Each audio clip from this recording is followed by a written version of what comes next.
would be grateful if you share it later. So I have this. Yeah. Okay. I will. Yeah. No worries. And thanks, Mahak, for being here, our Adr-Dt president from India. And I hope you and your family are well there in India. Thanks for being here today. Thanks for having us. Yes, all of us are doing fine right now. But yeah, in India also the situation is really bad. And we have some new members today. Constanza is a professor here at Universidade Cândido Mendes also. And thanks for being here today, for joining us, Constanza.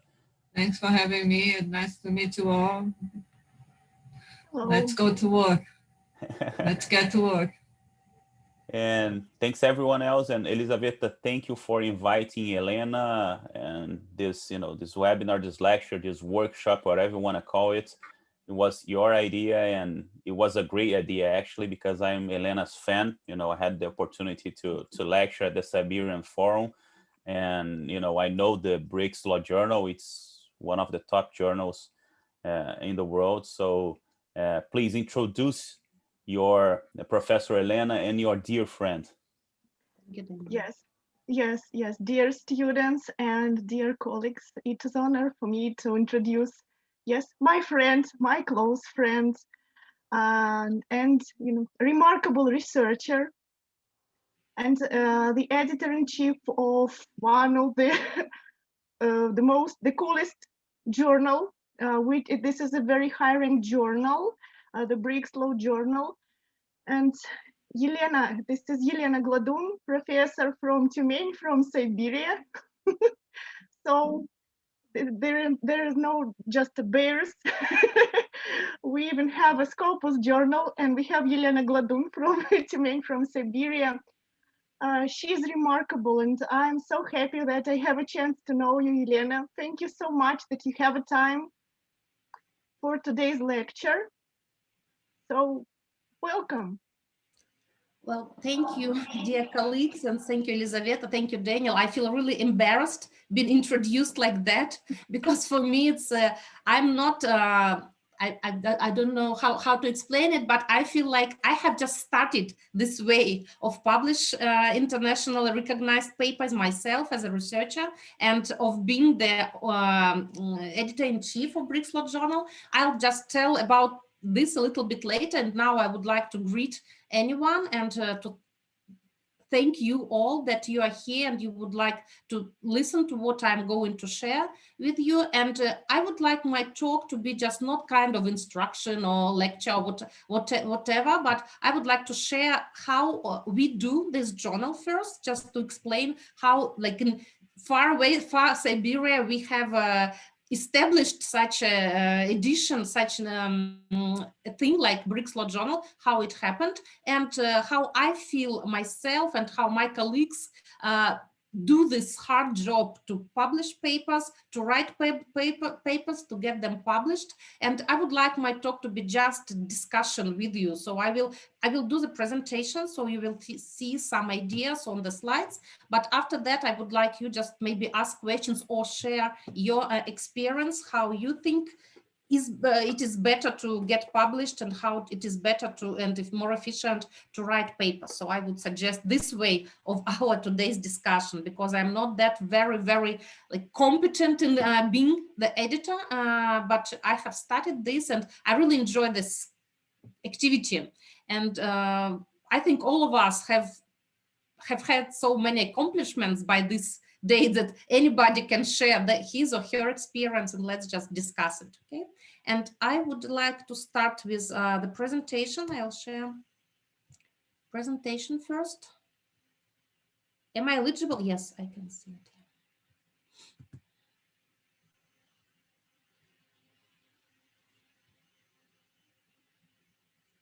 Is it here?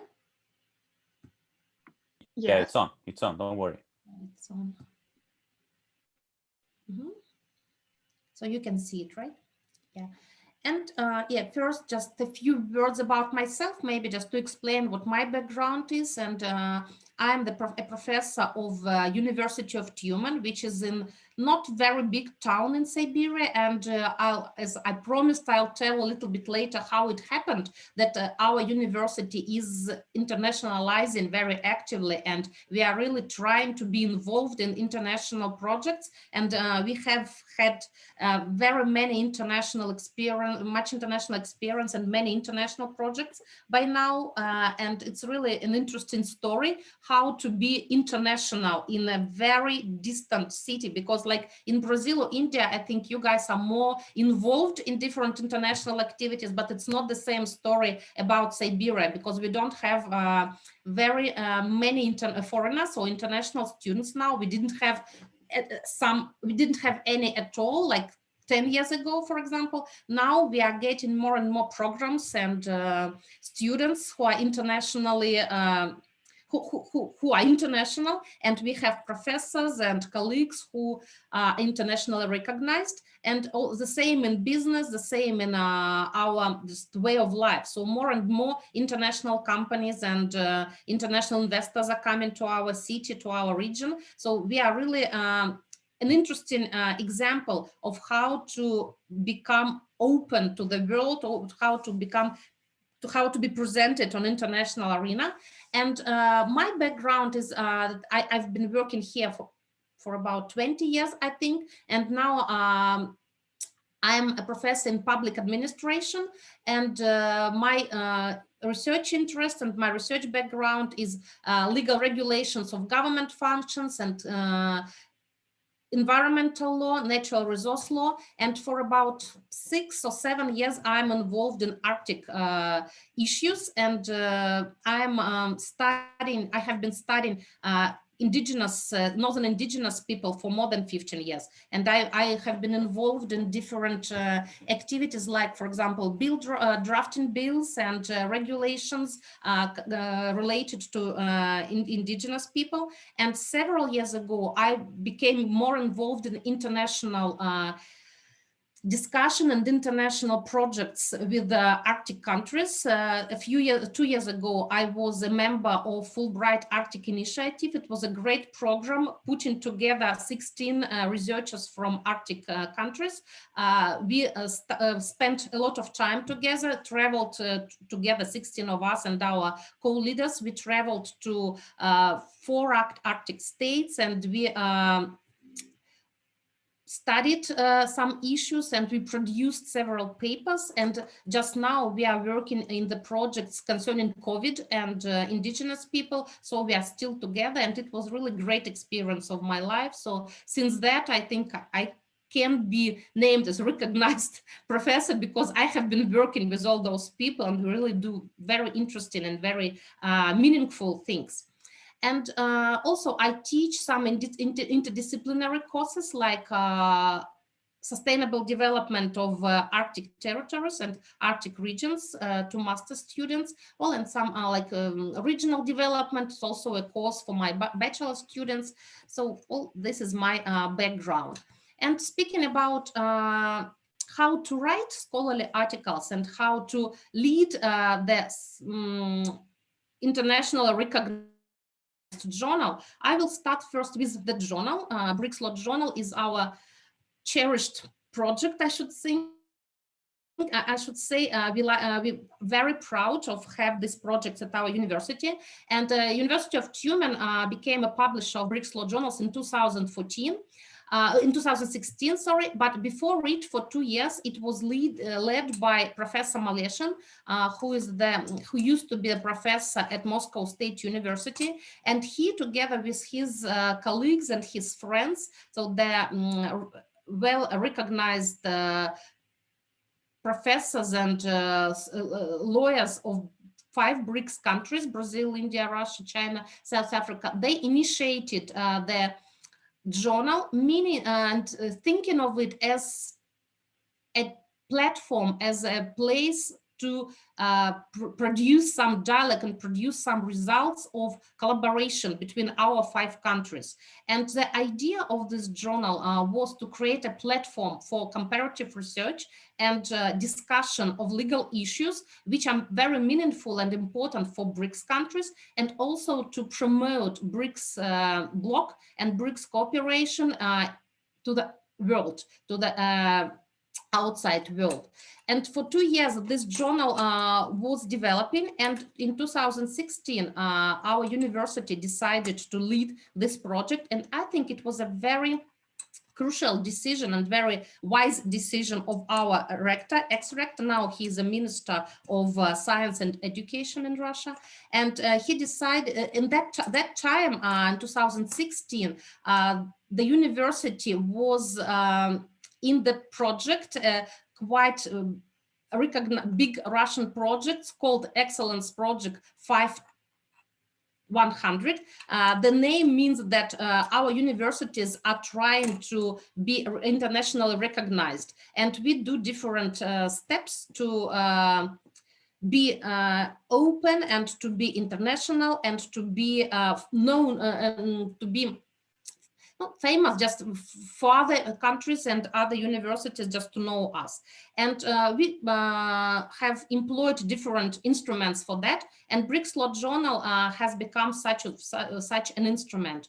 And it was really a challenge to create, not to create, to proceed with this journal, because we had to communicate and attract authors and to show the best quality of our papers and to provide the quality of the journal itself, its issues. And for me, it was a big challenge because I was a researcher by that time, but I didn't have any experience of editorial work, editorial employment, and it was really very interesting on the one hand and very challenging, very difficult on the other.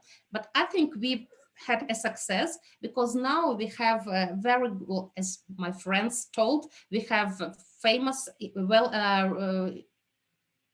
recognized journal, and just judging by my journal portfolio, so to say, we have more than 100 papers in the waiting list. So papers are authors are submitting their papers, and I can choose now the best papers from those. Before it, the situation was a little bit different. I encouraged my colleagues. I tried to enlarge my network to invite people to publish. But now I'm in a better situation because I can choose best papers. I can communicate with the authors more freely, just to explain them that they should improve their papers, and I can reject them and so on. So now I feel quite confident about this, but we need more than 5 years to make this achievement.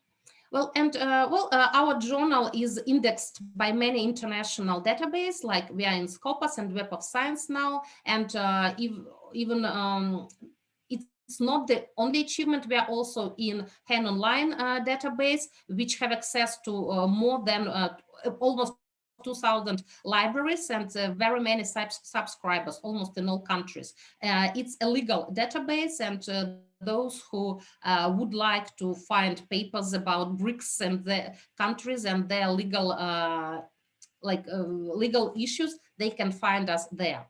And we have a very good team of professors and colleagues who are from all countries. And thanks to Daniel and thanks to my friends in India, this circle is enlarging. So more and more people would like to be reviewers, would like to see the papers, would like to read inside the papers. And I'm really very thankful for this, because this networking is very important for us.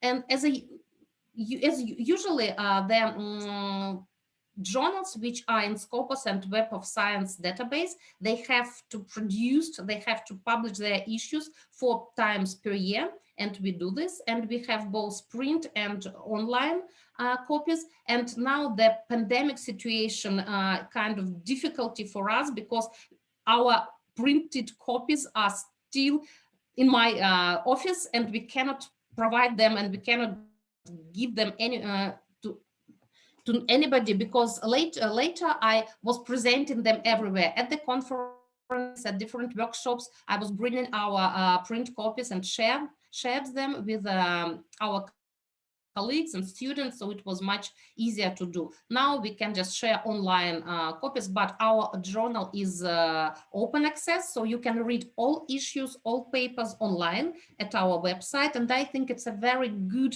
for the journal, and it's not very it's kind of expensive. I mean, we don't charge our authors for this open access as many good journals do, but we decided to go this way, to be more open, to be more accessible, so to say.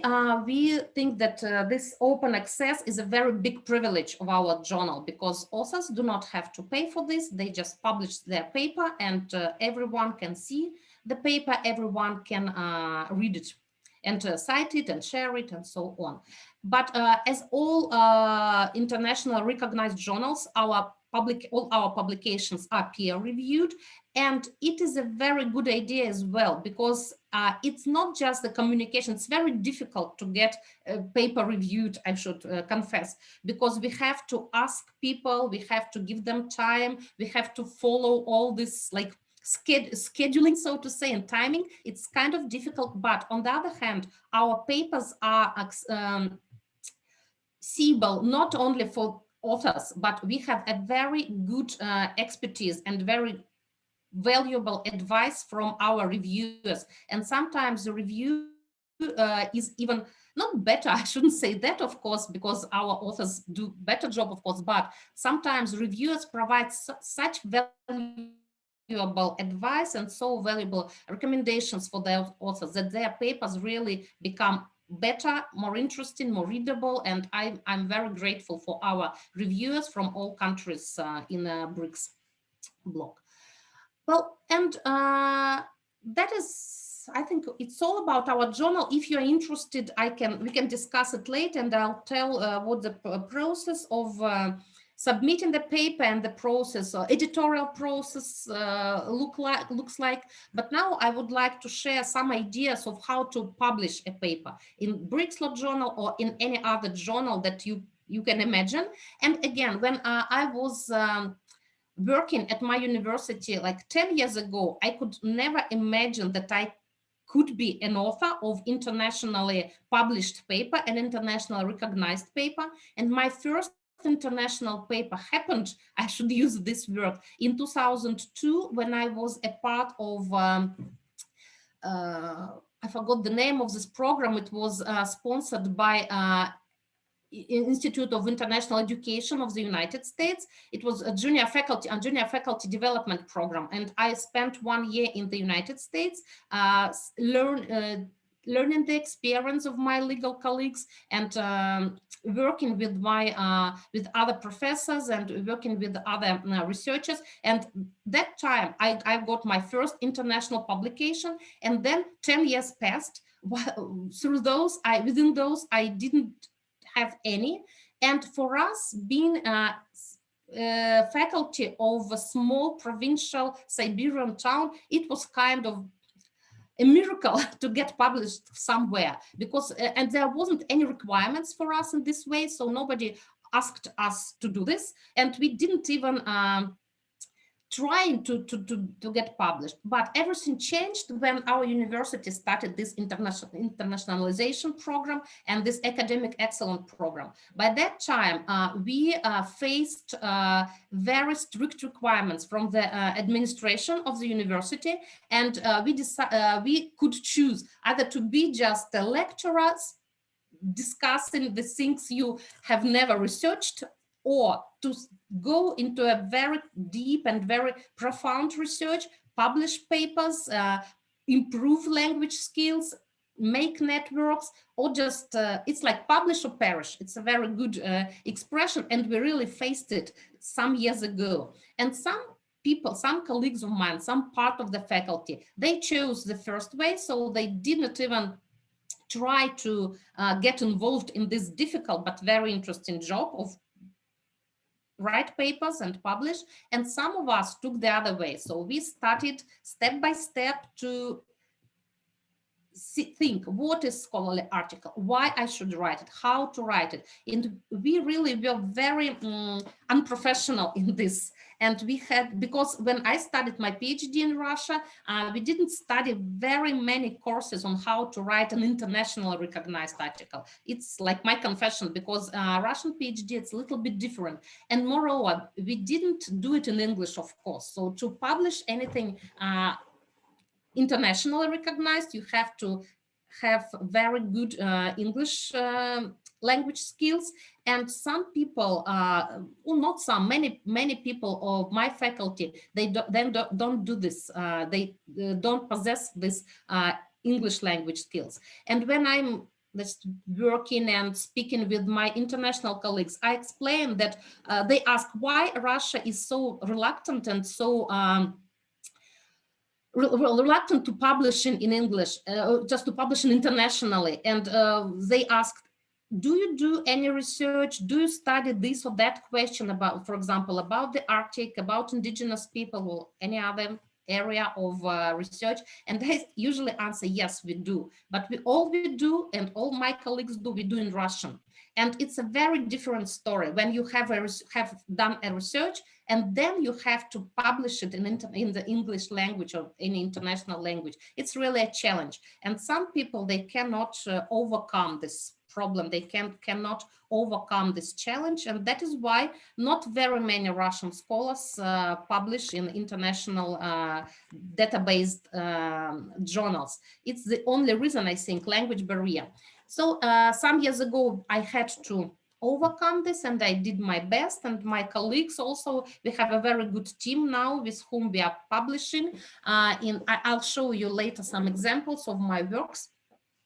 So, and then we just was in this situation when we had to study ourselves with all our efforts, what is scholarly article, what it should be. And to tell you the truth, I passed my way together with the reviewers. It wasn't any mentor or any leader of mine who followed me through this way, but I just tried. I submitted papers, I got negative answers, my manuscripts were rejected, but some papers maybe they were interesting, maybe they were with some like internationally interesting idea, but I got my reviewers, and those were people whom I never met. I have never seen them because they are like it's a peer review, but they helped me and they led me through this way of what a paper should be, what a scholarly article should be,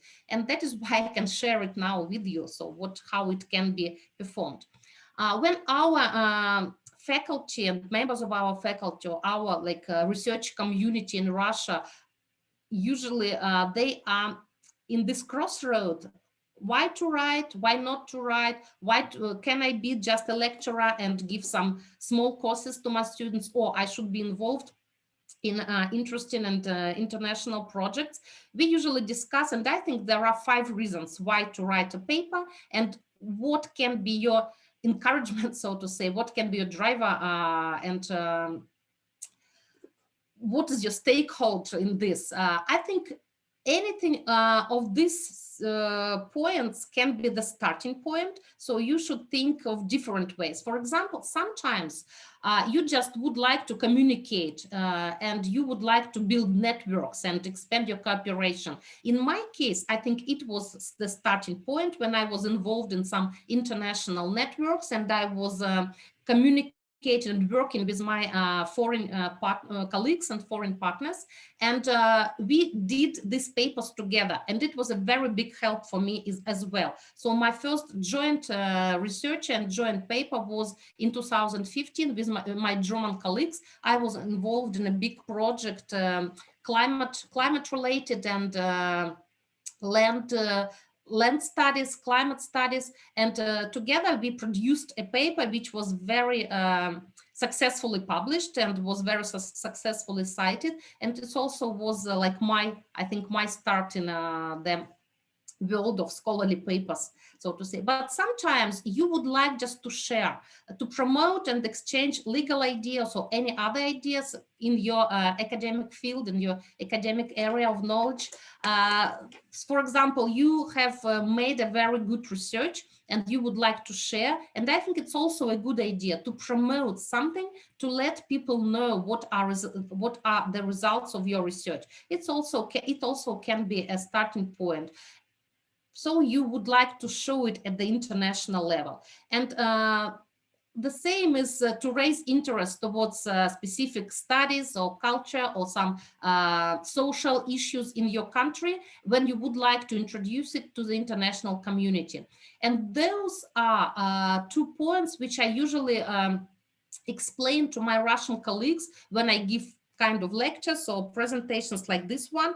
I bring this example that Russia isn't very much performed at the international scholar arena or just in the international scholarly world. So people don't know very much about Russia, about the research which is done here, but it is really done. Like, for example, today after this lecture, I will be discussing COVID and Northern indigenous peoples with my Arctic colleagues, and they are involving me in this project because they cannot find any information about Russia and about indigenous, about medical services and medical assistant to indigenous people, because nothing is published on this topic. And together and with my help, we are just studying the cases from all Arctic states. So we would like to show that we are really taking some measures. We do have some legal novelties, legal ideas and legal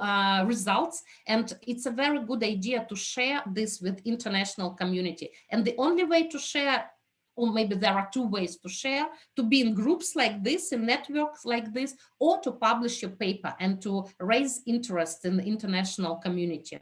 Well, and also it's a good idea to show national approaches to different legal issues or legal research. And again, if you would like to show how it is done in your country, well, in my case in Russia, or if you have some positive examples, and for example, in local initiative issues, for example, in involving people into discussion how our cities should develop and so on. It's really, there are some really good examples in Russia, and to show this, we would should write a paper and we should show this paper to the world. Well, and sometimes I think already explained this, sometimes it's a very good idea to do joint research, or to show that individually you are a good researcher and you have something to share. So all of this or any of this can be a starting point, and it's a good idea to start with anything. So to motivate people to write scholarly papers, I think any of these ideas is rather good. And as a result, when you decide that you would like to publish, to publish your paper, you would like to follow all this difficult way of editorial process of getting your paper reviewed, of rewriting your paper. Sometimes you rewrite totally the whole paper and so on. You should think about results that at last you'll get. And these results can be, to me, there can be 4 different results, so sometimes all together, and usually all together, but any of these results is worth striving to, I should say. For example, when you would like to do some joint research, you create really good networks, and sometimes you are really friends, like me and Daniel, I can say, right? Me and some people in India, in China, and my Arctic friends. So starting our joint research, we create a really good network of professionals, and sometimes we can change not the world, but some parts of the world. For example, like my Arctic colleagues and myself, in 2019, we produced the policy briefs, which we presented to the Arctic Council. And it was really a very good policy briefs, which are cited now and which are kind of example of how to change the policy in all Arctic states. And even my foreign colleagues, my Arctic colleagues shared with me that some of ideas were taken in Sweden by the governmental agencies, and I'm also promoting these ideas here in Russia, not very much successfully, but still we are on the way to change lives of indigenous people, or at least some issues of their lives. Well, in any case, when you publish a paper, you share your ideas, you show your results. It is really worth doing, because in any case, you are doing the research. And if you just do this and your ideas are buried somewhere in your lectures, it's not bad. Maybe I shouldn't say like this. Students, of course, know your ideas, but it's a very good idea to share your expertise, because all of us, we are experts in some areas, and why not to share? Why not to show that you have achieved something and you have something, some good models or patterns or ideas just to be disseminated in the world. Well, when you write papers, of course, you get more and more professional and more advanced. And a very good result of scholarly paper is to make advanced research in legal issues or in any other. When you write, when you try to show the research question, to answer very precisely on it and to make the conclusion, you really get more and more professional. And I feel it myself, and many colleagues of mine here in Russia in Tyumen said that within this period of time, when we are working for BRICS Law Journal, when we are publishing in other journals, we are getting more and more expertise and experience in our areas of research. And one formal result, which is also valuable, it's just to be indexed, to have a very good profile in Scopus database and Web of Science database. For some universities, it's a meaningful result because we get some bonuses from our university. We are recognized at the universities. We are kind of example. Sometimes it's a monetary benefits. Well, why not? So it's also a very good idea, but it will follow in any case if you choose the right journal. If the journal is indexed, so your paper will be indexed in anyway, but it is a very like formally, officially, it's a good result, and you will get it in any case when you publish a good paper. Well, yeah, but to get published, it's a very big challenge, I should say. As I have already made some examples, my papers have been rejected many times, and sometimes my Russian colleagues complain that they're saying that, I've written a very interesting paper, I've submitted it to a journal, but they refuse, they reject. It's because of politics. And usually I say no.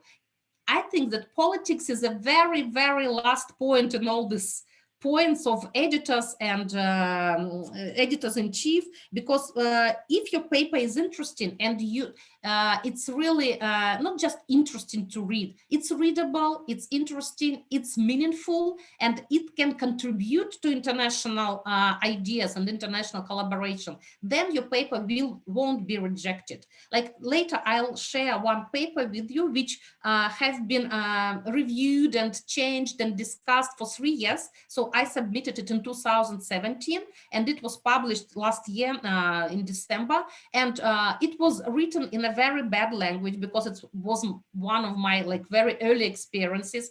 It was kind of it wasn't about politics, about anything else. It was about perceptions and aspirations of Russian indigenous people and how these perceptions are involved in environmental legislation. My colleagues and myself thought it's a very good idea to explore how art, religion,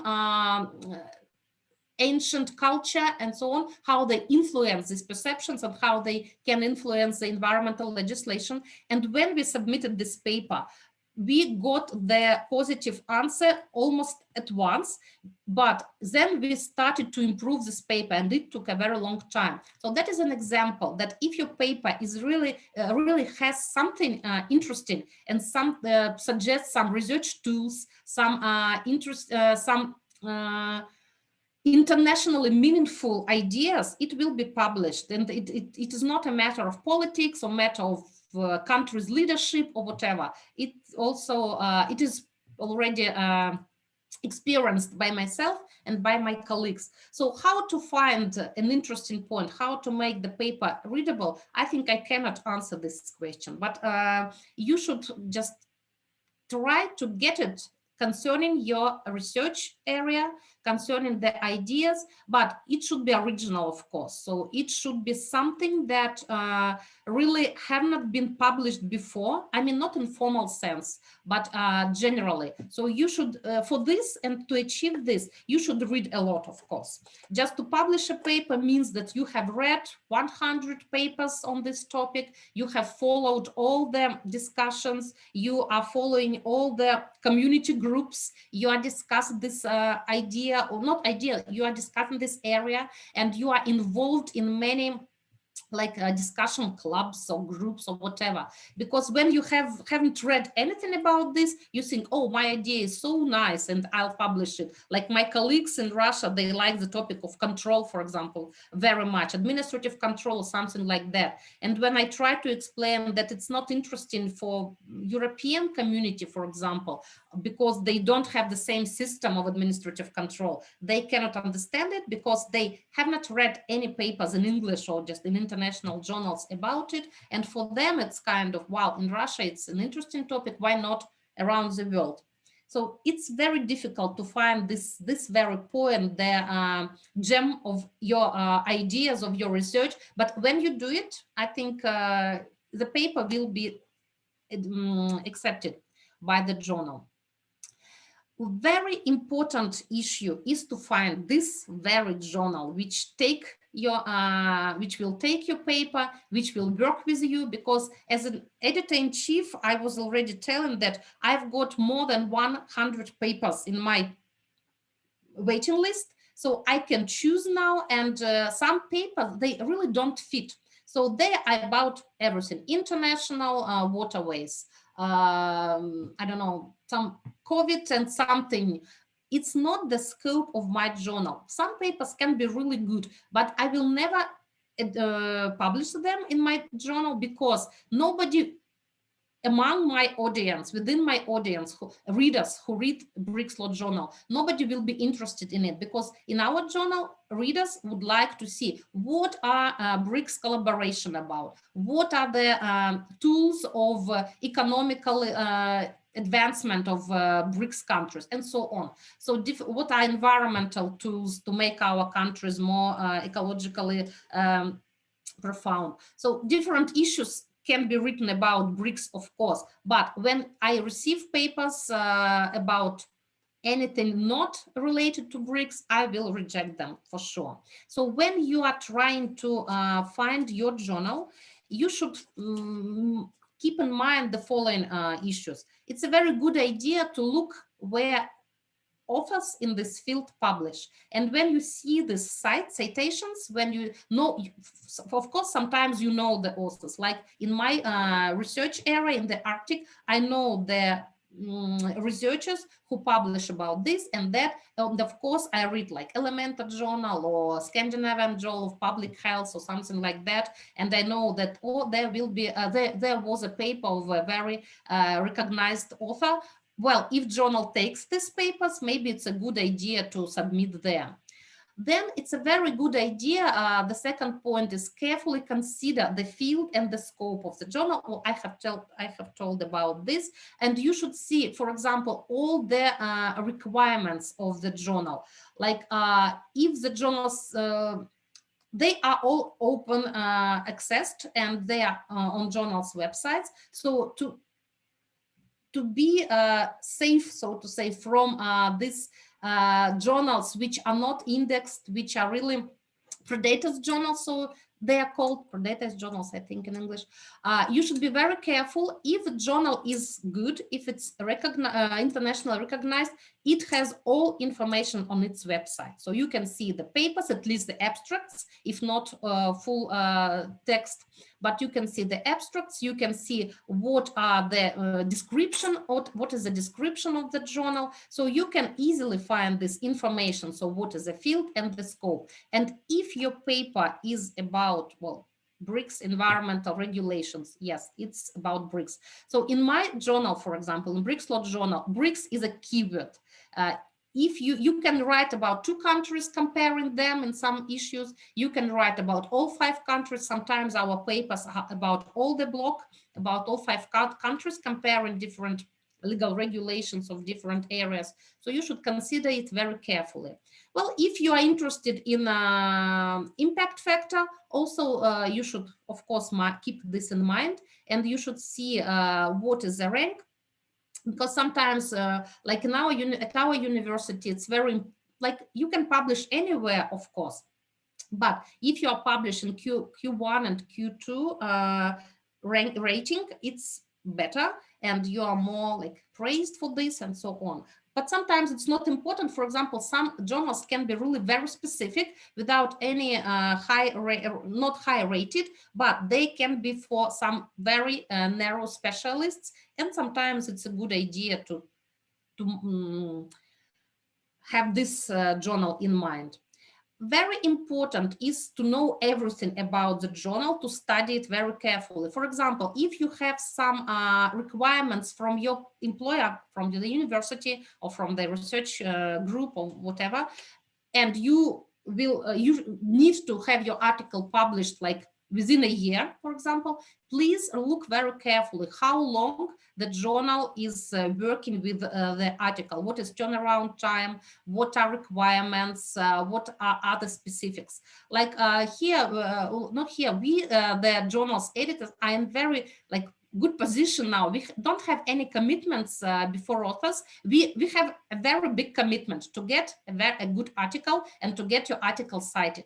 But for this, we need time to work with your paper. And sometimes it really takes a lot. It really takes much time. It needs a long period to get through a review. It needs a long period to be proofread and so on. So we usually publish, well, like in BRICS Law Journal, we say that it's 2 months on our website, but sometimes it takes around a year to do all this editorial process and all this editorial actions. So be very careful, because sometimes journals really takes a lot of time to have our papers. Like I myself, I've got, as I have already told, some papers being published for 3 years, and but the result was okay, sure, but you should know this and expect this long time. And of course, you should mind all the constraints of the journal. For example, you should be aware, is it open access or you have to pay for the open access?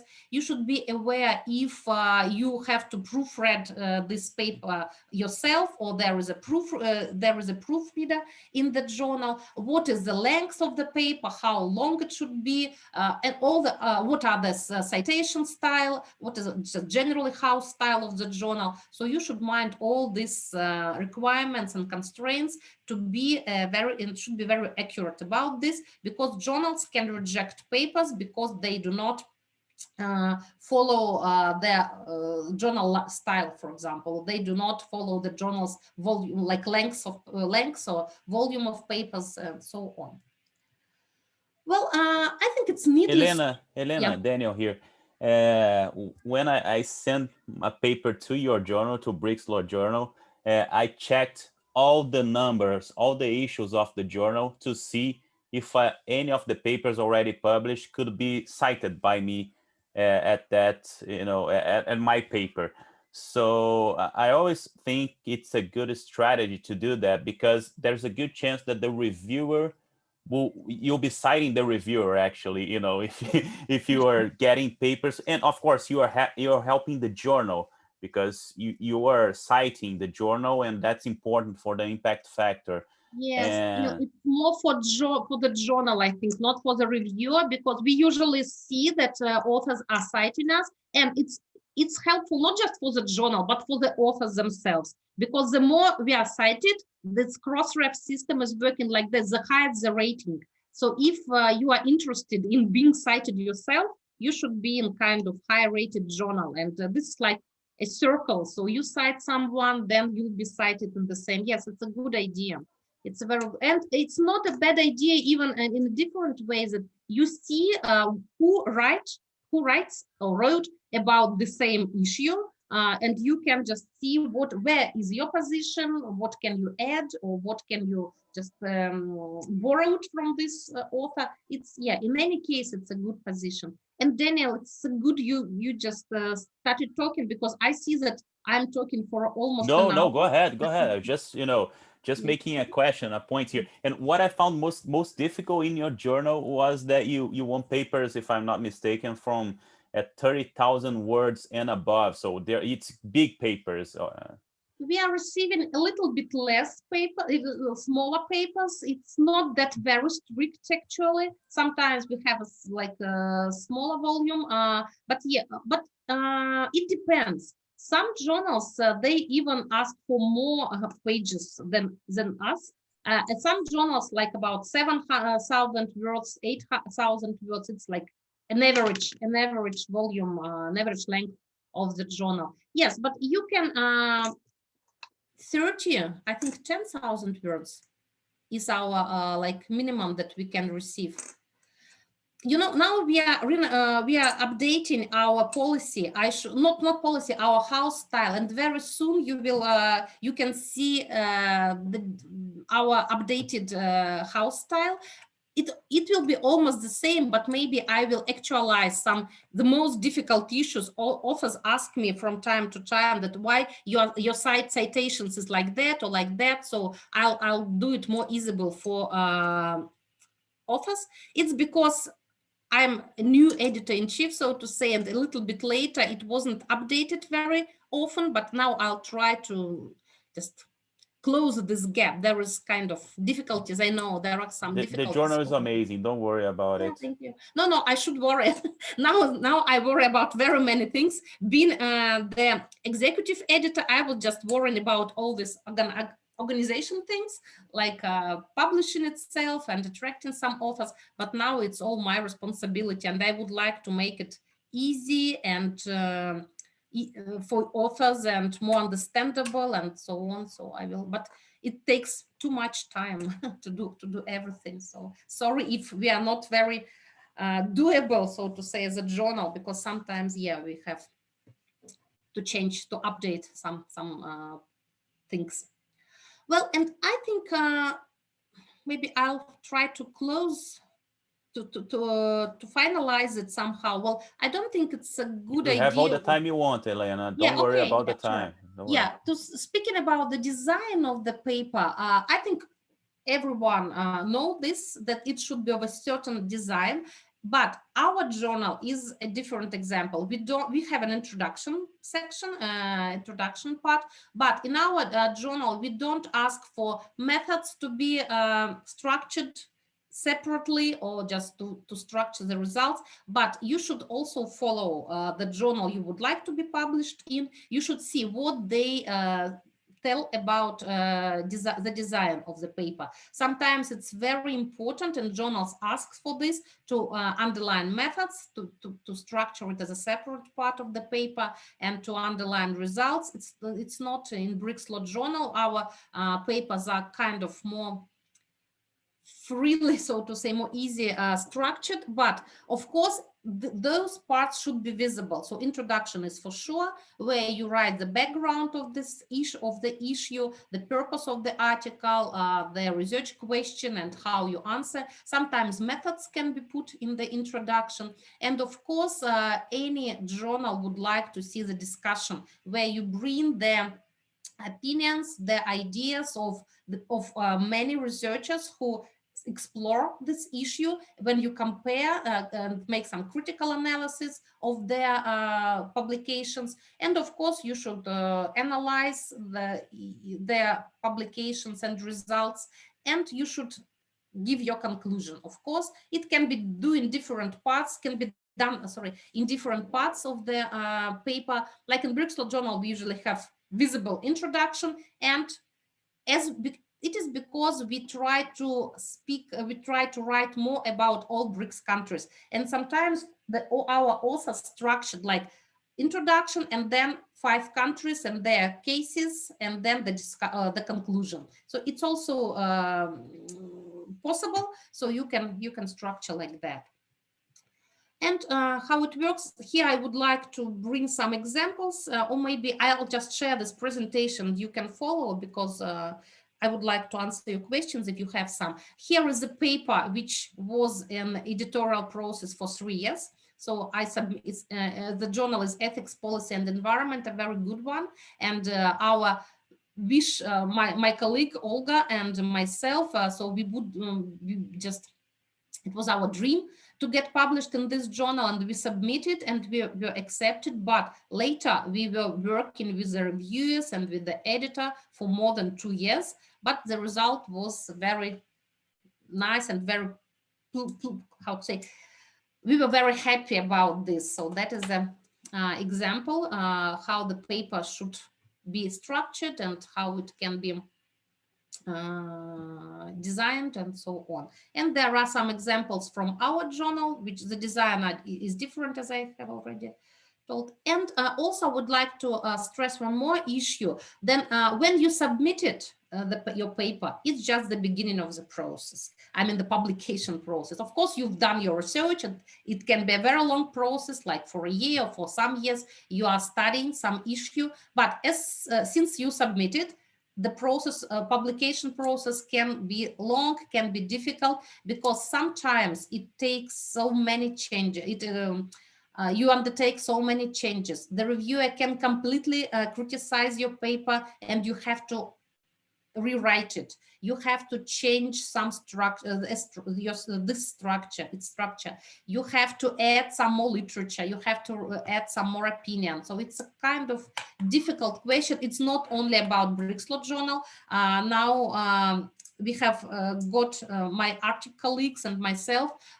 We got one paper which we submitted to the 3rd journal, because 2 journals rejected it because of different review comments, and it's really a very difficult process. But if you would like to share your results and to share your paper, it is worth doing, and you should go through the process very carefully and with all your efforts.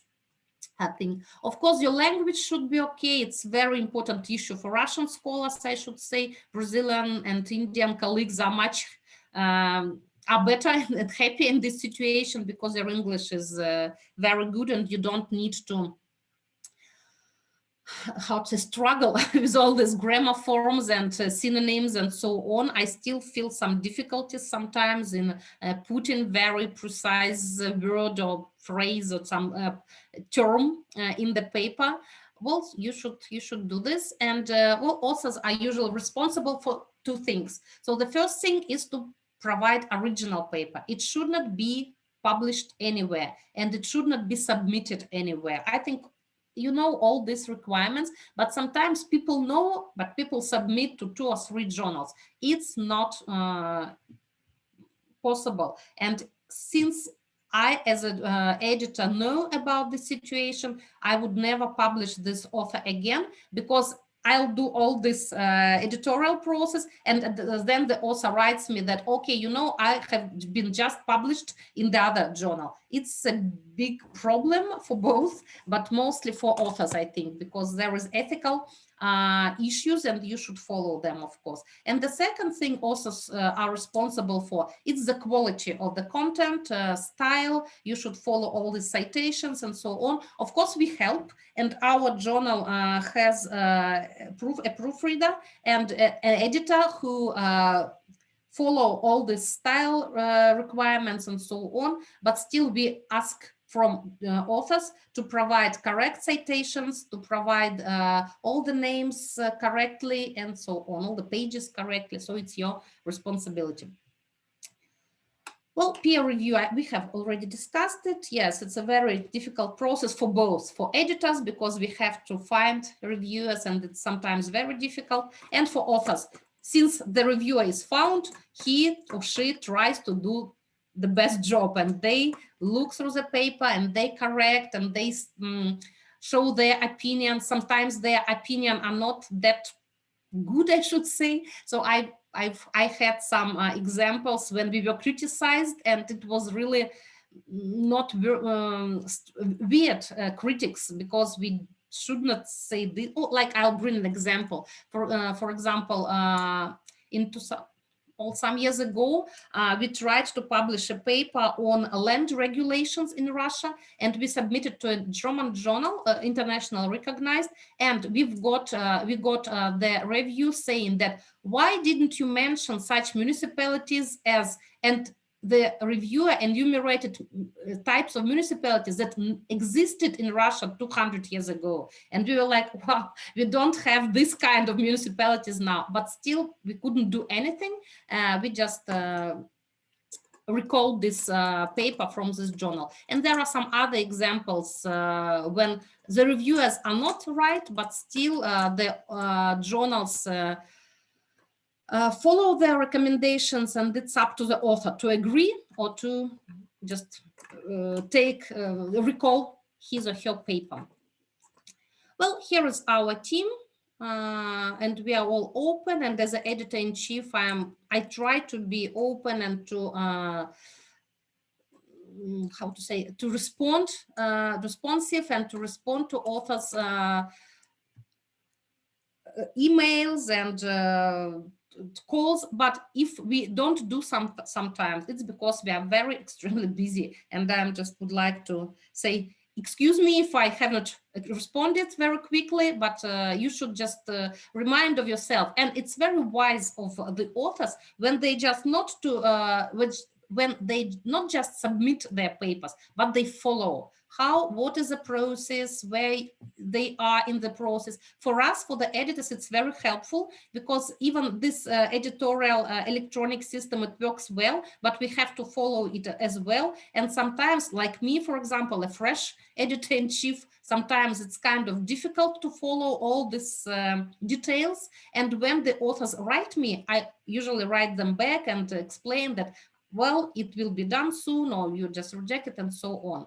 So it's very helpful for the authors to follow the process by themselves. It's a good thing. Well, here are our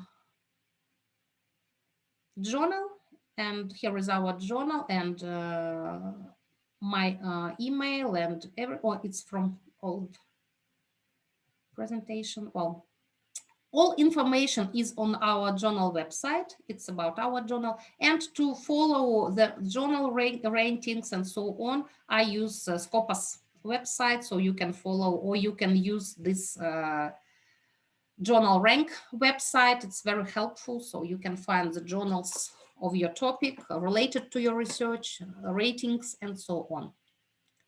Well, I think that's it. Maybe questions and some discussion, or maybe I will be very thankful if you share your experience or just some ideas of your publication processes.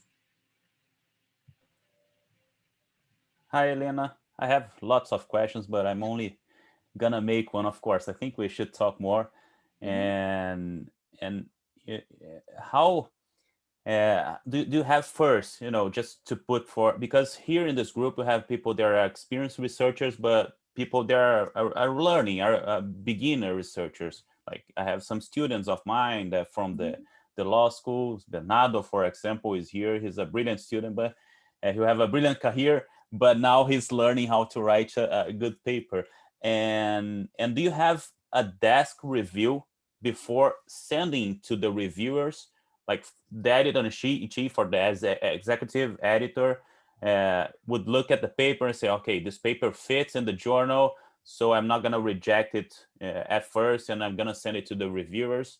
Or do you send it straight to the reviewers just so they know the procedure? Yes, it's a good question, Daniel, and I think I should put it somewhere on the website, maybe, because I have not seen it on my website. Yes, we do have a desk review. Our editorial board, which is Russian editorial board, so my very close colleagues and myself, we are sorting papers, of course. So I have some like folders with papers which I will reject myself and as an editor-in-chief, when they, for example, they are 3 pages and they're just about international something. Yes, of course, I will reject this paper from the very beginning. I will never send it to the reviewer because it's just to waste their time and the author's time, because it will take some time, of course.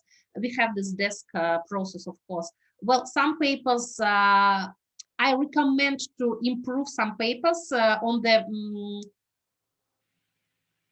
discussion with the editorial board, not before the reviewing process. And we also recommend authors to add something. For example, it can be like this, some issues on Russia, for example, but I think we need a comparison on this issue. If you add Brazil or India on some other, I know that there are some specialists, you can read this and that. And usually I do this with people whom I not know, but I know that the people can do this. I know that they've got some network, they are in collaboration with someone, and the papers will be improved in this way. Yeah, and if paper is in the follows all the requirements, and it's according to house style of the journal, then it will be sent for reviewers. And this story with reviewers is the most difficult one, because sometimes we wait for a long time, sometimes we cannot find the reviewer, because some papers are really very specific. They are on some narrow issues, they are interesting, and they are can be interesting for our readers, but it's difficult to get the review, to get a review. That's why it takes so much time to proceed with all this. Anyone has questions for Elena? Now it's the time. Please feel free. I do, if I may. Go ahead. Thank you, Elena, for your lecture. It was very helpful. And as an environmental law student, I'm extra motivated to publish. But my question was related to the BRICS journal itself. You've mentioned that we needed to relate our subjects to BRICS countries. And I was thinking, like, for example, due to language restrictions, like, for example, I don't know Russian, or the Indian languages, or whatever. If how necessary it is to link to all BRICS countries in a paper. Could I just submit a paper from the Brazilian perspective, or necessarily you would need like a comparative analysis? Of course, it's not necessary to compare all the countries in one paper. I've just brought some examples that we do have papers which have, like Elizaveta published such a paper. They follow the, well, maybe you help me just, what was the topic, like electronic government of the issues through all the BRICS countries, through all 5. It was really very good. But sometimes we have papers from Brazil perspectives, from Indian perspectives, from Russia, and sometimes I try to put some different papers in one issue, for example, to compare on the same issue, but from different authors. It's also a good idea. So it's up to you, but it should be on BRICS relevant topics, of course, not just about like Brazil. Well, Brazil is okay, but the topic should be like environmental, finance issue, which are really important for BRICS countries and their collaboration. So that is the idea of our journal. Carlos, just, you know, when you're writing a paper and you see that you might need a comparative analysis there, write about your main topic, but research some papers on other countries about that topic and cite them.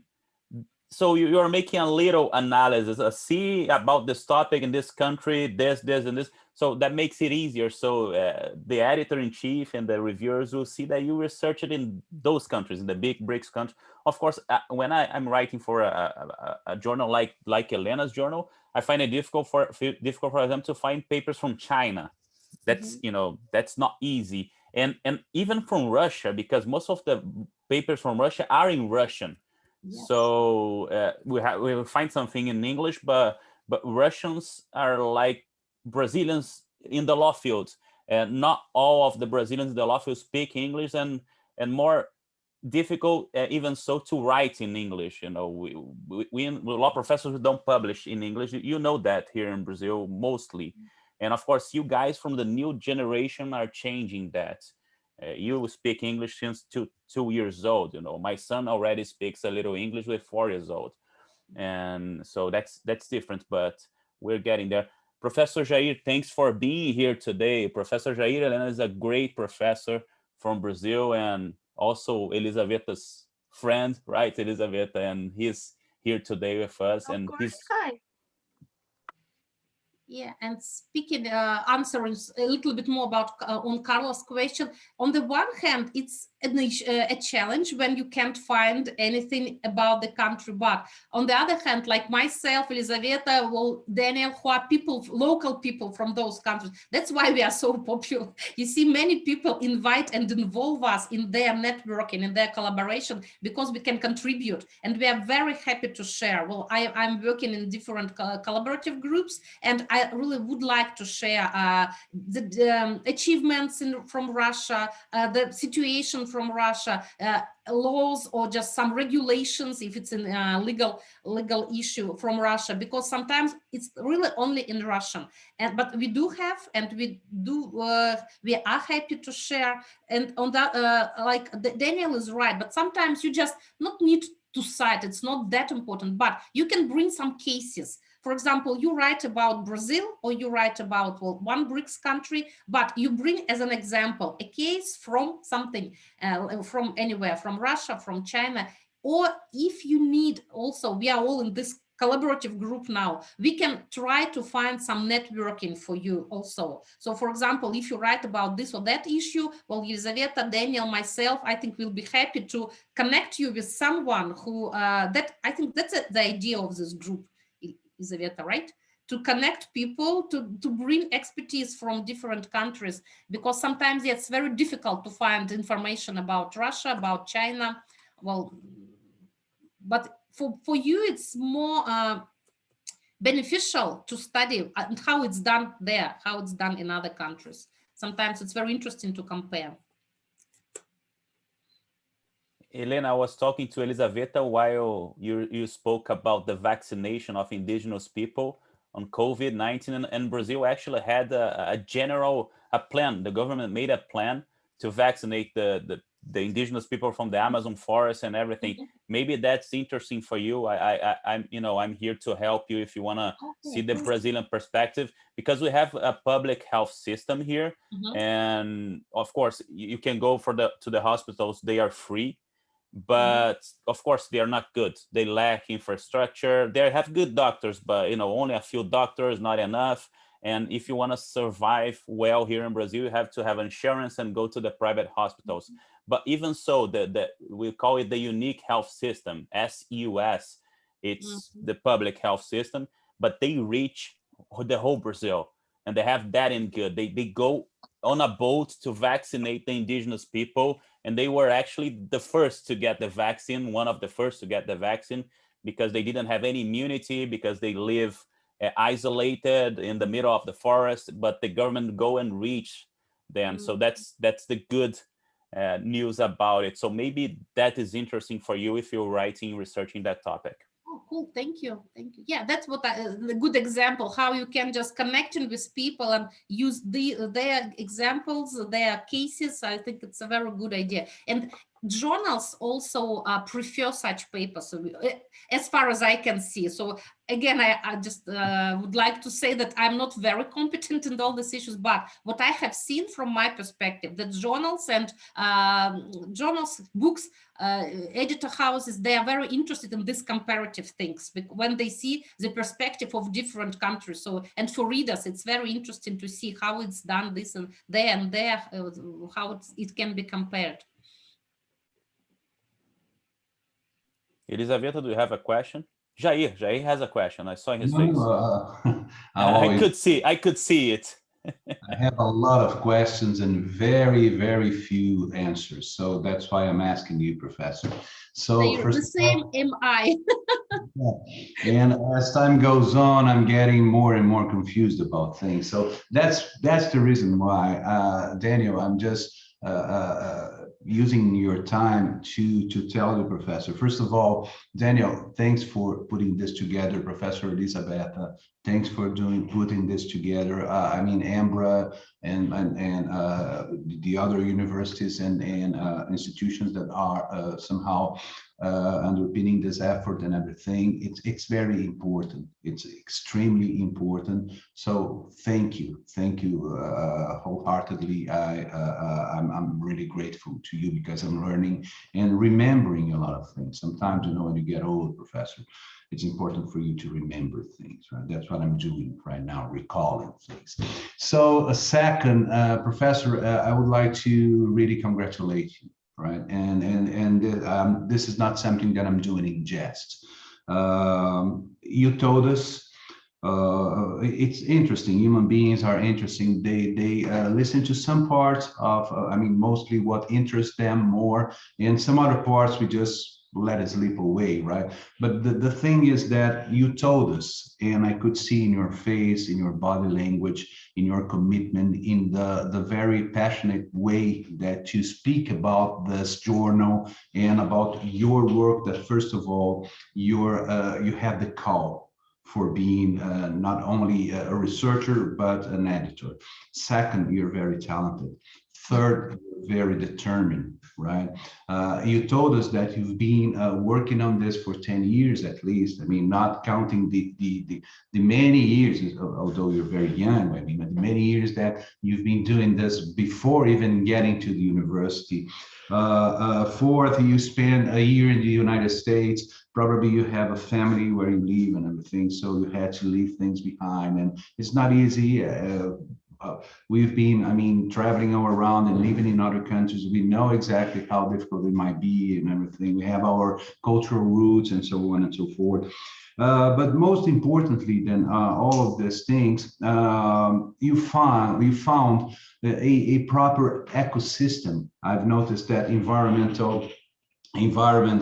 concerns are somehow important to you. So you had an ecosystem, you had the support of your university, you had the political decision of your provost saying that, yes, this is important, let's put our efforts on that. And finally, when you have a quite well-preserved ecosystem, just to draw this metaphor here, it gets a little bit easier. I wouldn't say it's more possible for you to get results. What I really would like to say is that, well, thank you for doing this work for so long and so competently, right? And to our friends, I just would like to draw attention to those things. I mean, when I talk to our audience, why? Because researching, publishing, editoring is not something that you do on Wednesdays and Fridays, twice a month. It is a lifelong commitment.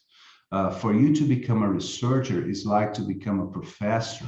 And something that strikes me, I mean, a lot nowadays is that in this liquid environment that we are living, mostly within the internet and the social media, we have like instant coffee. You know, in Brazil, we're very proud of our coffee. Very few people take instant coffee, right? But all of a sudden, you bumped into instant researchers, instant journals, instant publishers, instant writers, and so on and so forth.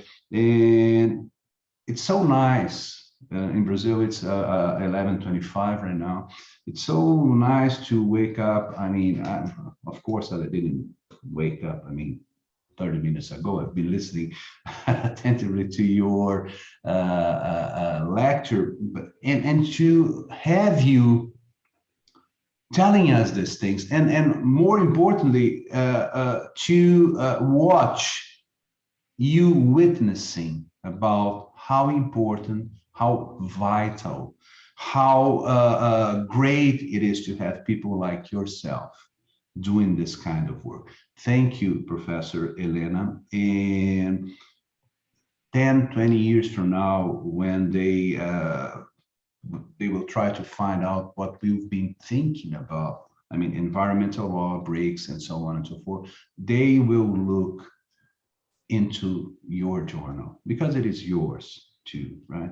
And this is a great service that we, the very little human beings that we are, a service that we can do for the future generations, which is such an important concern when it comes to environment and things like that. So, Professor, I'm sorry to have taken your time for saying these things, but from my perspective, I might be wrong. This is really key and crucial. Thanks, Professor. Thanks. And to this group, please follow her lead. Thanks, Daniel, for putting together this. It's vital. It's important. It was Elizabeth. It was not myself, you know. It was Elizabeth. Friend, I know how I mean. Okay, Elizabeth. Fine. Please, Let's just yes to Daniel too. Okay, so she does everything. Elisabetta is a kind of goddess to us, right? So I was just trying to, you know, give you a hand, my friend. But you're right, Professor Elisabetta. Thank you very much. You're also a very important leader in this area, and I'm sure that I'm so glad to see you doing these things. And if I can help to the slightest, I mean, level or measure, I'll be so happy, right? So count on me, right? Maybe on Wednesdays and Fridays. Well, you know, I'm a little old age and everything, but that's it. Thanks, my friend. Thanks, Professor. Thank you. Thank Jair, you these ladies here, Elena and Elizabeth, and of course, all the ladies here, Carolina, Riciane, everyone, you know, I need to praise them, to compliment them, because they are mothers, and Elizabeth has 2 kids, and Elena have, I think, 3 kids, right, Elena? And you are really goddess here, because, you know, you are so competent, so good in what you do. You publish, you teach, and you're really, you know, I'm really your fan. So thanks for being here and for joining us today.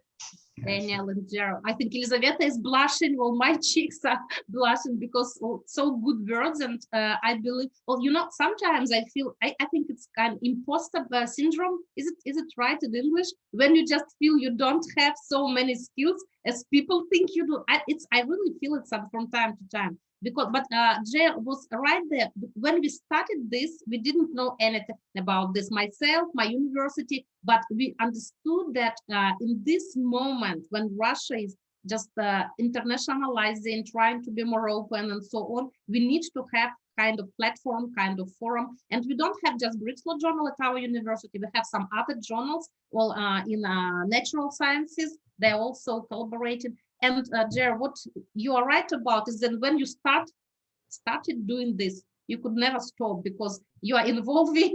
It's interesting to get know some people. It's interesting to get some authors and to just make more and more networks and groups and collaboration and whatever. So it's really very interesting. But yes, it's days and nights, and sometimes you have half a day of just rest and say, oh, I haven't been working for half a day. Well, I should do something. For example, send a paper to a review or something like that. Yeah, thank you so much. I'm really very just honored and pleased to hear all this. And I'm very much, I do hope that it will, the talk is helpful. And of course, for professors and for very good professionals, as all of you are, maybe it's kind of student lecture, but yeah, I would like to share how we do this and how it can be done. It can be done together, maybe. Some papers can be written in collaboration, and they will be really very nice in this way. I'm gonna open a little bit of space for a final question from my friends from India. India, we love you. We are together in this fight. So please, if you have any question, any final remarks, just go ahead, Prabrit, just go ahead, Mahak, and the floor is yours. If you don't have it, it's okay too. I have it. Yeah, okay, so go ahead. Ladies first, ladies first. Here in Brazil, if you Okay, have yes. MRI, ladies first, of course. No, it's, Yes. I do not have any question in general, but yeah, it was an amazing session, Professor Elena, and thank you so much for keeping us updated about how do we write a Scopus articles and how do we go ahead, because there are so many students in this group who needs it. So I'm very sure it is really helpful for a lot of us. Thank you so much. Thank you. Thank you. So, Daniel, if you just allow me, I know that I've been speaking too much, and we have our other Indian colleague, and I don't want to come first. So, would someone from India like to share thoughts or something? Prabit, please. Yes. Oh, So Professor Dravid, so nice to see you, my friend. I'm not seeing you actually, but glad to know that you are here. hello, Professor Jay. So, Alina ma'am, good morning, good evening, good afternoon from every part of the world. Ma'am, my question is like, how important is it in our research paper to include some graphical presentation? Like in law, we more particularly collect secondary data and we analyze that data and we analyze case laws or maybe whatever laws are made in different countries. And we in hand have really less primary data, or we don't observe that in, you can say that in graphical presentations. Like if I'm talking about, I'm focused towards researching how to control this misinformation on the social media platforms. So I'm checking different platforms like in Twitter or Facebook or Instagram, which in which social media platforms there is more chances of misinformation is spread. So should I compare and include the data like last 10 years if I see how much misinformation has been spread on these platforms and what policies different countries had put to curb this misinformation on the social media platforms, because these have been very dangerous. So shall I put it in a framework of like 10 years and put graphical representations, or I just go on and see what laws have been made in different countries and how they are curbing this misinformation and how they are dealing with this kind of issues, and also while seeing freedom of speech and expression. So how important is it to put a graphical representation in the research paper? Well, Precious, thank you for the question. It's a really very interesting question, and I'll explain why.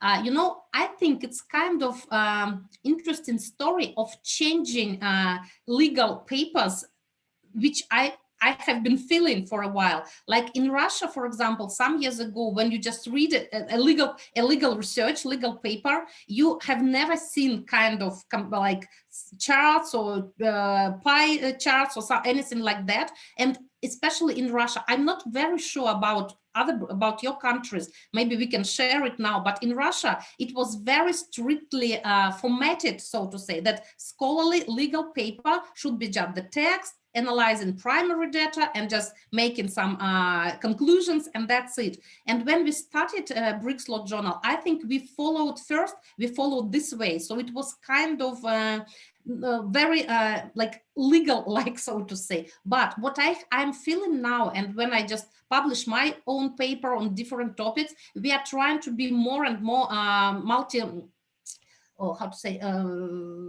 from different perspectives. We can see on the issue from different perspectives. So different areas of expertise, not just law, but all these charts and schedules and everything. It's from social sciences and multidisciplinary papers. I think they benefit now. And what I see in other journals, and I think I'll try to input in our journal, we need to see on the legal issue, on any legal issue from different perspectives. Before it, we have not done it very much. And I think because they're just the founders of the journal, they were like Russian scholars, stuck to Russian style of legal research and legal writing. But it's a very good idea to bring more and more perspectives to introduce social studies, comparisons, mathematical, maybe analyzing and anything like that. The more multidisciplinary the paper is, I think it's more interesting for different kinds of different groups of readers. So I think I would encourage such papers, and I'll try to bring this multidisciplinary perspective in the journal. Yeah, but if you look at the former in our issues, I think you can hardly find papers with all this chart and everything. And I myself, I have just written several papers with iceberg model, for example, with the charts. I have submitted one paper to a different journal with 7 figures and 7 charts. It's my first experience to input so many social methods into the illegal paper. So it's a very good question. I think it's a very good perspective to see, good way to follow. Thank you. Yeah, sorry if I have explained it not very clearly. Yeah. No, ma'am, yes, your point is right. Like, because the society, how society is growing, it's very important that we have multidisciplinary aspects, because it would not only benefit the legal professionals, but also other professionals who are working in social sciences and other fields as well. Yeah. And it's changing everywhere as far as I can see. So some years ago, these multidisciplinary things, they were not so much encouraged. Maybe internationally they will, but I think not very much. In Russia, we are just starting this way, just to mix different sciences, to follow, to see on the issue from all natural sciences, even some exact sciences like mathematics, and to do some models for legal issues. Well, I think it's a very good idea. You can see differently. But it has grown, like I've seen the recent trends when this IPR rights have been grown a lot, like intellectual property rights, and how artificial intelligence is making its way. So I think in the coming times, these issues will be more artificial intelligence and law, and so it will create all the other streams in it as well. Like we can have certain papers on physics talking about how artificial and intelligence is working, how robotics is working. So I think that is the new thing which is coming into the. Daniel, if you allow me, I know that you are about to finish the thing. We've been, here long, but just first a suggestion, Daniel. Maybe since you have this research group, maybe a next section could be dedicated to how to give a structure to a group research. Why? Because what Professor Elena said it's very difficult. It takes a lot for you to be a single researcher, a single publisher. So it's not that easy. So as far as I understand, and usually universities have been growing based upon this idea, we need to somehow school and coach and mentor and tutor some people that are coming, behind us, younger generations and everything. So why don't you ask Professor Elena, Elisaveta, maybe to have a webinar on how to structure a group research, and when I say structure, is based upon a well-ranked structure that based upon merits, based upon leadership, based upon authoritative, not authoritarian, but authoritative legitimacy. Right, so whoever had published must be respected and everything. And because this way, I believe that we might have in a group people that research on Wednesdays and Fridays, some others that do it 3 times a week, some others that do this for 5 days, and some do it for a whole life. Right, Professor? So this is just an idea. And I just would like to express again my great satisfaction for being here and witnessing this amazing session. Thanks, Professor Elisaveta. Thanks, Professor Daniel. Thanks, Professor Elena, Professor Prabhat Singh. So nice to seeing you. And I hope that in India, these dire times end up soon, right? Our prayers are with you, my friend, right? So that's it. Thank you. Thanks, Daniel. Thanks, Professor. Elisaveta, final remarks. The floor is yours. Helena also. Thanks again, Helena, and I hope we can see each other sometime soon here in this group. Yeah, thank you for inviting. Great group, and I haven't heard so many words recently from such respectful and nice guys, and very recognized professors, Professor Jerry, you magician, I've read in the chat. So you really look like, so thank you. Nice to meet you. Well, yes, thank you, my dear Yelena.